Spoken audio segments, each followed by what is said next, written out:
Salut à tous, c'est Karim Debache pour un nouvel épisode de Chroma. Hey, vous connaissez Pelicano? Jérémy, tu connais Pelicano? Oui? Tu peux me préparer un petit sujet sur Pelicano pour pas que j'ai à faire d'intro? Non? En échange de ce superbe pins qui résume à merveille la fin d'une époque et qui semble faire briller tes yeux de désir? Et il y a là, au rythme des battements frénétiques d'un cœur pur, inondé d'envie, voyageant tout droit vers la lointaine lumière vacillante de l'espoir, entraîné par le furieux tourbillon des mots, son esprit engorgé de savoir, s'enivrant jusqu'à l'extase, à la cascade de la connaissance. Oh, voyageur à l'âme immaculée. Merci. Donc, laissez-moi vous parler de Pelicano. El Pelicano es un género de aves marinas, famoso por su enorme pico.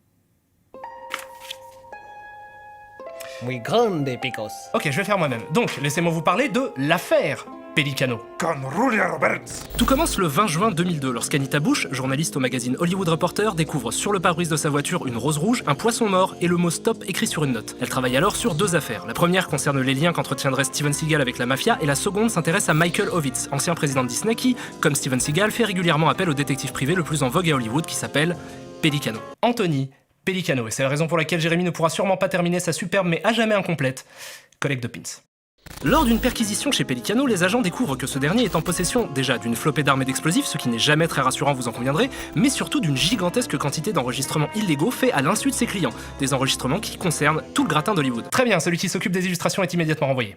Après la pause déjeuner. En fait, Pelicano enregistrait tout. Les conversations avec ses clients, avec les avocats de ses clients, avec ses propres avocats. Il avait des dizaines d'heures d'enregistrements archivés, avec, dans le tas, évidemment, un paquet d'infos compromettantes. Et en temps normal, ce genre de scandale de tabloïd ne m'intéresse absolument pas, sauf que, en l'occurrence, il y a un enregistrement qui va avoir une importance considérable. L'enregistrement en question concerne le réalisateur John McTiernan, qui en 2002 demande à Pelicano de mettre sur écoute Charles Roven, son producteur, qu'il soupçonne de vouloir saboter le tournage d'un de ses films. C'est la deuxième fois qu'il fait appel à Pelicano après avoir déjà recouru à ses services en 1997 pour son divorce. En 2006, un agent du FBI appelle McTiernan au téléphone et lui demande combien de fois il a fait appel à Pelicano. McTiernan répond une seule fois pour mon divorce et n'évoque pas la mise sur écoute de son producteur. Et ça s'appelle mentir à un agent fédéral. Et c'est rarement une bonne idée. C'est vrai. Quelle couleur? Bleu? Bref, l'affaire détruira la carrière de McTiernan et lui fera purger une peine de prison d'1 an en 2012, ce qui fait de lui la seule et unique personne, excepté Pelicano évidemment, à avoir été condamnée dans cette affaire. L'ironie étant que, selon la loi américaine, la mise sur écoute tombait sous le coup de la prescription, donc s'il avait simplement dit la vérité, il aurait jamais été emmerdé pour ça. Et aujourd'hui, je vous propose de vous intéresser au film qui est à la source de toute cette histoire. Le film que John McTiernan, sûrement un des réalisateurs d'action les plus décisifs de ces 30 dernières années, considérait comme tellement important qu'il a été prêt à risquer sa carrière et sa vie pour le sauver. Ça doit être un super film. Pingouin. Quoi? Pardon. Joker.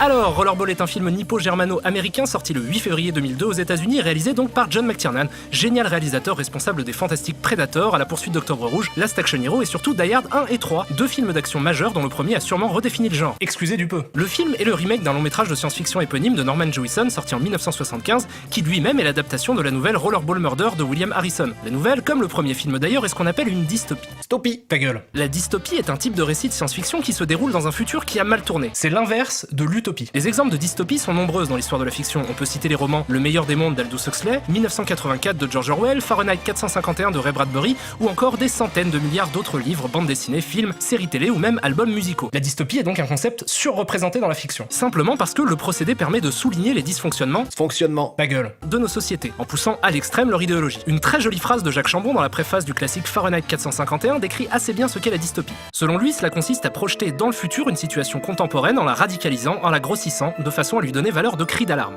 Dans le cas du Rollerball original, il s'agit d'un pamphlet qui critique à la fois la puissance des multinationales et l'industrie du sport. Le film jouit d'une certaine notoriété, en particulier pour les scènes de rollerball, un sport du futur ultra violent, des scènes qui d'ailleurs inspireront un jeu vidéo du nom de Rocketball sorti sur Commodore 64, attention, ça décoiffe.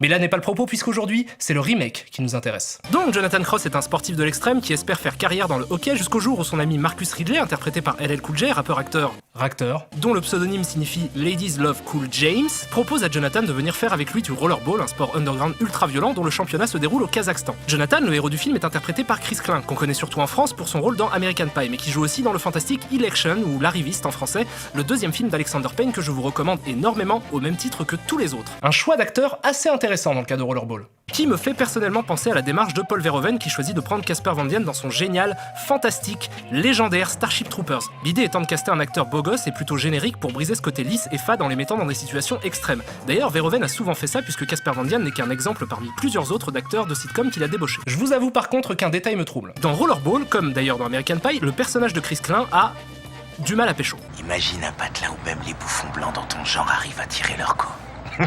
Je te crois pas. Donc Bob le Moche accepte et devient en une ellipse la plus grande star de l'histoire du Rollerball. Parce que c'est l'élu. Non, bon, c'est une blague qui marche que si on sait que c'est Keanu Reeves qui devait avoir le rôle. Et on a du coup le droit d'assister à un match de Rollerball qui va nous permettre, bon déjà d'en apprendre les règles parce qu'apparemment elles sont répétées au début de chaque match. L'équipe qui entre en possession de la balle doit d'abord parcourir le terrier de lapin. Blablabla, on s'en fout, et de nous introduire au reste des personnages du film en plein concours d'accent raciste. C'est vraiment très simple. Aussi simple que d'utiliser Lifesteal, le préservatif pour les femmes avant un rapport. Gagné haut la main ma foi par notre Jean Reno national qui s'il avait été mathématicien aurait pu faire des calculs et ça aurait fait une super blague. Mais qui ici se contente d'interpréter Alexis Petrovitch, le Sepp Blatter russe du Rollerball, et qui se double lui-même pour la version française du film, ce qui signifie qu'on a le droit en VF à Jean Reno qui parle français avec un accent russe à couper au couteau, doublé Jean Reno qui parle en anglais avec un accent russe à couper au couteau, et ça, mes amis, passez-moi l'expression, mais c'est de la bombe de balle. Vodka. Bref, le match se déroule normalement jusqu'au moment où un des joueurs de l'équipe de Bob le Moche se fait fumer la gueule, ce qui a pour effet de faire grimper l'audimat instantanément. Et qu'est-ce qu'on fait quand on a un copain qui meurt la tête éclatée sous nos yeux? On se la donne? En disco club. Heureusement, entre deux shots de Vodka. nos héros sont rattrapés par leur lucide perspicacité et commencent à se poser moult questions qui, j'en suis sûr, ne vous ont pas du tout effleuré l'esprit jusqu'ici, telles que « Hey, c'était quand même chelou cet accident, non ?» Frappé par un éclair de clairvoyance étrangement teinté d'idiote innocence, Bob le Moche prend une décision. J'ai envie de parler. Faut qu'on le dise à Petrovitch. Pardon, quoi? Faut qu'on le dise à Petrovitch. Non mais ça j'ai bien compris, mais avant. Voilà, ce jump cut, la sortie nulle part, qu'est-ce que c'est quoi ça? Ça signifie quoi? C'est une ellipse? Ça veut dire qu'il se téléporte de quelques centimètres peut-être? Désolé, là je fais mon connard tatillon, mais j'ai vraiment envie de savoir ce que c'est. C'est quand même super chelou, vous en conviendrez, d'autant que si vous tendez un peu l'oreille, J'ai envie de parler. Faut qu'on le dise à Petrovitch. y a pas de coupe dans la musique. Donc ça veut dire... ça veut dire que la bande-son a été ajoutée aux images, donc le moment qu'on nous montre ne s'est pas vraiment passé... Oh mon dieu, on est dans un film... Mais oui, d'accord, évidemment qu'on est dans un film, mais je veux dire, c'est pas normal que je m'en fasse la remarque. C'est juste une erreur de montage. Certes, peut-être, mais elle est absurde. Regardez, la situation est simple. On a un personnage qui se tourne vers la mezzanine, voit la porte du bureau de Petrovitch et décide que... Faut qu'on le dise à Petrovitch. Une situation plutôt simple donc. Sur la porte du bureau, il y a 3 plans qui se suivent, chacun avec des échelles de plans différentes. Large, moins large et encore moins large. Il suffisait de prendre le plan où il regarde en l'air et de le mettre entre un des plans en question. Que le syndicat de Paris les a sûrement forcés à faire ça ou quelque chose dans ce genre-là. Écraseur et on joue les playoffs. Tu peux pas essayer de la boucler. Non, si j'ai envie de parler. Faut qu'on le dise à Petrovitch. Ce qui en plus respecte exactement la durée de la séquence, donc c'est quand même une erreur très très chelou. Qui, étrangement, se répète tout au long du film. Des jump cuts, des actions répétées 2 fois, des ralentis complètement aléatoires suivis de jump cuts. Ce film bégaye, quelqu'un fait bégayer ce film et je trouve ça très étrange. Bref, tu disais. Faut qu'on le dise à Petrovitch. Mais non mais ça aussi c'est n'importe quoi. Il te semble vraiment honnête, lui, le milliardaire à la tête d'un sport underground ultra violent dont le championnat se déroule dans ce qui est très nettement décrit comme une dictature totalitaire? Faut qu'on le dise à Petrovitch. Bien, au nom du Tout-Puissant, de Saint-Michel et de Saint-Georges, je te donne le nom de Bob le Con. Bref, après avoir craché le morceau, Bob le Con rejoint sa chère et tendre, une autre joueuse de rollerball qui lui a préparé une super soirée, Charmant. et lui explique, attention à ne pas vous chier dessus de surprise, que Petrovitch est un traître. Ça va, j'ai pas fait. Ils décident donc de se la jouer Scooby-Doo et d'enquêter eux-mêmes sur l'affaire, mais sont piégés par un homme de moufle. C'est un homme de main qui sait pas se battre. Ce qui confirme leurs soupçons et les persuade d'être au cœur d'une sale affaire de corruption. Après ça, on prend un avion et on s'envole pour la Mongolie.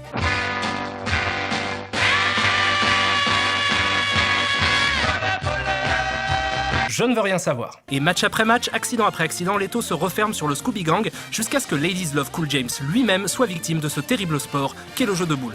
L'heure n'est plus à la galéjade, il s'agit de mettre les voiles pronto et à peine sortis de l'hôpital, Ladies Love Cool James et Bob le Con se carapatent et filent droit vers la frontière russe. Bon, on arrête tout. Mais non mais pas tout. Le petit chien? Non, rallume la lumière. Ça marche pas. Alors, mets un night shot. Voilà. Ça, c'est un night shot. À plus lumière, night shot. Ça vous choque pas parce que vous savez que je suis filmé et que la caméra qui me filme existe puisque je m'en sers pour m'adresser à vous. Mais si je devais faire un contre-champ, Bonsoir. ou une séquence de fiction, tiens vas-y Jérém, fais une séquence de fiction. Hélas, pauvre Yorick. Je le connaissais bien, Horatio. Alors je me contenterai de faire une ambiance de nuit, parce que les caméras qu'on utilise n'existent pas dans la diégèse, donc l'univers interne de l'émission. Dans le cas de Rollerball, on assiste à quelque chose de très étrange encore une fois. Les caméras ne sont pas au même endroit que les personnages. Les personnages sont en train de se tirer la bourre poursuivis par des avions au Kazakhstan, dans la diégèse du film, et les caméras, elles, sont en train de filmer des acteurs à Lethbridge, à Alberta, au Canada, sur le tournage du film. Très étrange, vous disais-je. Parce que, de deux choses l'une, soit vous ne savez pas du tout ce qu'est un night shot, auquel cas vous allez juste vous demander pourquoi c'est ouvert, soit vous savez très bien ce que c'est, donc vous savez que ça n'a pas de sens que les caméras en soient équipées parce qu'elles n'existent pas dans le film. Et chose encore plus dingue, cette scène a été un vrai challenge technique et toute l'équipe a dû bosser avec des lunettes à vision nocturne pour la tourner, ce qui signifie qu'il s'agit d'une vraie intention de mise en scène. mais je ne vous en dis pas plus parce qu'on y reviendra. Tu peux rallumer pour de vrai cette fois. Donc ils sont poursuivis, Jean Reno bute Ladies Love Cool James et rattrape Bob Lecon pour l'obliger à continuer sa carrière. Ce dernier fait semblant de jouer le jeu à condition que sa chair et tendre soit mutée dans une autre équipe, mais Jean Reno, qui semble très attaché à rester dans sa caricature raciste de russe fourbe, le piège en la faisant jouer dans l'équipe que Bob Lecon doit affronter le soir même. Ce qui nous amène au troisième et dernier match du film avec la petite particularité qu'il n'y a plus qu'une seule règle. Il n'y a plus de règles. Ah bah si, il y en a au moins une. T'as dit qu'il y en avait plus qu'une. Du coup, il y en a une. Sauf que si la règle, c'est qu'il y en a plus, alors il y en a plus, mais du coup, il y a pas celle-là non plus. Et donc, il y en a, parce qu'il y a plus celle où il y en a plus. Non mais parce que si on dit qu'il y en a plus qu'une... C'est donc un combat à mort que vont se livrer les participants de cet ultime match puisqu'il n'y a plus de pénalité d'aucune sorte. Les adversaires de Bob Lecon s'en donnent à cœur joie en lui bousillant la gueule et je les en remercie pour les jolies grimaces qu'ils nous offrent en retour. Et poussé à bout, notre héros fait une ultime pirouette qui excite à mort le présentateur et défonce la tête de Jean Reno avec une rollerball qui, je pense, rebondit sur le clavier du monteur du film. Dernière confrontation, Jean Reno tire au fusil à pompe sur Bob Lecon qui part la balle avec un tabouret. Pas très puissant ce fusil à pompe. Et le bras droit de Jean Reno, qui jusqu'ici n'avait aucune importance, fait office de boss final, que Bob fait valdinguer d'un coup de fusil à pompe. Plutôt puissant ce fusil à pompe. Et attention, on arrive à la fin, et je suis pour le coup obligé de vous la spoiler comme un porc pour pouvoir aboutir à ma conclusion, mais en même temps il y a vraiment aucune surprise dedans. Donc le gentil gagne, il se barre avec la fille, tout va bien, il y a une révolution de fous dans le pays, et c'est la fin de Rollerball de John McTiernan. Et ma conclusion va nécessiter quelques précisions. Pour commencer, Rollerball de John McTiernan n'existe pas. Oh, mais non, mais c'est pas fini, bande de cons. Merci. Le film que vous venez de voir est une version charcutée, mutilée, déchiquetée de Rollerball de McTiernan. Il est de notoriété publique que le résultat est diamétralement opposé à ce que le réalisateur désirait. La faute à une longue série de désaccords entre ce dernier et ses producteurs, qui culminera dans la mise sur écoute de l'un d'eux par McTiernan, comme je vous l'expliquais au début de cette vidéo. Et tout un tas de défauts du film découlent directement de ces mésententes, qui ont été un prétexte à d'innombrables réécritures et remontages. C'est comme si on se retrouvait devant un repas qui aurait été mangé, puis vomi, puis remangé par quelqu'un d'autre, puis revomi, puis remangé, puis revomi, puis remangé. Puis chier, puis... Et c'est évidemment pas le seul. Nombre de films, et particulièrement de films hollywoodiens à gros budget, ont souffert de ce traitement. Mais le cas de Rollerball est très particulier. Et pour comprendre pourquoi, on va partir d'une thèse assez simple. Et ma foi, très bien décrite dans le très bon livre d'Éric Dufour, La valeur d'un film, que je vous recommande volontiers. Tous les films sont politiques. Bon, jusqu'ici c'est un peu con, tout est politique, juin. Mauvais mois. Mais... tous les films, du moins tous les films figuratifs, sont politiques à deux niveaux différents. En premier lieu parce qu'ils mettent en scène des individus et donc des rapports sociaux entre des individus. Déjà, ça décrit forcément un système politique, économique et social, mais il n'y a pas que ça. La façon dont les films sont découpés, la façon dont les films sont montés, est politique. Et je vous propose de me suivre dans cette magnifique machine à remonter le temps. Bon, c'est juste un truc pour embobiner la VHS, mais bref. On est dans les années 20. Non mais pas littéralement. Et dans les années 20 s'opposaient déjà plusieurs façons de percevoir le montage. Dans le cinéma américain d'abord, D.W. Griffith, un réalisateur extrêmement célèbre, a déjà perfectionné une structure de récit qui est encore aujourd'hui d'actualité dans tout le cinéma hollywoodien d'ailleurs, et qui consiste à utiliser le montage pour rendre le film homogène et fluide. Je vais pas m'attarder sur le comment et le pourquoi de cette fluidité parce que je reviendrai dessus dans un autre épisode en utilisant un autre livre. Mais ce qu'il est important de comprendre, c'est que cette homogénéité n'est pas neutre, comme on pourrait le penser si on est habitué au cinéma américain. Elle est orientée politiquement, et a même été considérée comme bourgeoise par quelqu'un qui, pour le coup, est un des cinéastes et théoriciens russes les plus fantastiques qui ait jamais existé, Sergei Eisenstein. Alors évidemment, si vous êtes un tant soit peu cinéphile, vous connaissez très bien Eisenstein, mais si ce n'est pas le cas, je vous ordonne de voir ses films, et de vous plonger dans son cinéma et dans ses théories, puisqu'il a aussi beaucoup écrit. Et d'ailleurs, internet le permettant, je vous laisse un lien vers une excellente conférence de Jacques Aumont au Forum des Images, qui vous expliquera tout sur le concept de montage d'attraction. Eisenstein, donc, en opposition à la fluidité de la structure du récit américain, propose ce qu'il appelle le montage dialectique. Et là, pour le coup, je cite directement Éric Dufour dans La valeur d'un film, qui dit que c'est la même technique que dans le cinéma américain, mais utilisée autrement, qui permet de faire advenir un montage organique, qui transforme le contenu et fait même advenir un nouveau contenu, une vision marxiste de la société. Ce nouveau contenu advient lorsque la série successive de gros plans permet de donner une image, un visage, aux opprimés qui d'un seul coup décident de lutter. La série intensive de gros plans, c'est la révolution qui naît. Et qu'est-ce que j'ai dit à la fin de la chronique sur Rollerball ? Vomi, remanger, Manger, revomi... revomir, Chier. Non, j'ai évoqué très rapidement que ça se termine par une révolution. Si je l'ai évoqué très rapidement, c'est simplement parce que ça passe très rapidement dans le film. Et si ça passe très rapidement dans le film, c'est simplement parce que le film a été charcuté. Il y avait tout un autre film avec pour point central cette révolution dans Rollerball, qui a été simplement découpé du scénario. Et à partir de là, je suis obligé d'en rester à des suppositions du coup, mais selon moi, l'enjeu du film était de faire un grand film politique populaire anticapitaliste, dont la charge pamphlétaire serait aussi contenue dans sa structure, autant dans la forme que dans l'histoire du film. C'est pour ça, selon moi, que l'intrigue a été déplacée vers l'Est, par exemple, l'original se passant aux États-Unis. C'est aussi pour ça, selon moi, qu'existe cette séquence Night Shot, qui peut déjà beaucoup mieux se comprendre quand on admet que l'homogénéité et la cohérence narrative du film ne comptent pas, et que les plans sont des idéogrammes chargés de sens. Là, en l'occurrence, il y a une volonté de rappeler aux spectateurs les images de la première guerre du Golfe. Sauf que vu que le message politique du film a été aspiré, on se retrouve juste devant une séquence toute verte. Par contre, il y a un truc que je ne m'explique pas du tout, c'est ce bruitage. Ça, j'ai trouvé la réponse dans aucun livre. Et je dirais aussi, pour finir là-dessus sur une touche de poésie, que toutes les petites erreurs de montage parsemées dans le film sont comme des cicatrices d'une opération réalisée par un trafiquant d'organes alcooliques. Des cicatrices pleines de pus. Donc, les coupes qu'a dû subir Rollerball ne sont pas juste un acte de censure esthétique, genre on va en amoindrir la violence comme ça se fait tout le temps. Enfin si, il y a aussi eu ça, il y avait vachement plus de sang à la base, mais surtout, il s'agit d'un retournement idéologique, qui s'est opéré en modifiant la forme du film, en la forçant à adopter une structure plus américaine, avec un héros qui a sa place logique de héros. Et le choix d'acteur, qui me paraissait ironique, devient normal. Le film ressemble à son personnage principal, et ça aurait eu tout autant de sens avec Keanu Reeves, justement parce qu'il est l'élu. C'est comme une greffe forcée d'Hollywood. Et ça sera ma dernière métaphore chirurgicale, mais c'est pas fini. Putain, j'ai un voisin. Encore une fois, je vous rappelle quand même que ce que je le dis sur un film qui n'existe pas, donc tout est à prendre avec des pincettes, mais il y a quand même déjà pas mal d'audace de montage qui me permettent de dire qu'on sent que le montage a été aseptisé, ou hollywoodisé, je sais pas si ça se dit. Et en plus de ça, il y a encore un autre degré de subversion qui venait s'ajouter, puisque je pense que cette idée, il aurait pu la faire passer à un large public américain par un biais que je trouve très bien trouvé. Le clip. Puisque s'il y a bien un endroit où tout le monde admet sans broncher les audaces de montage, c'est le clip. Il y a une tonne de clips qui contiennent des excentricités de montage qu'on trouve plutôt dans le cinéma expérimental.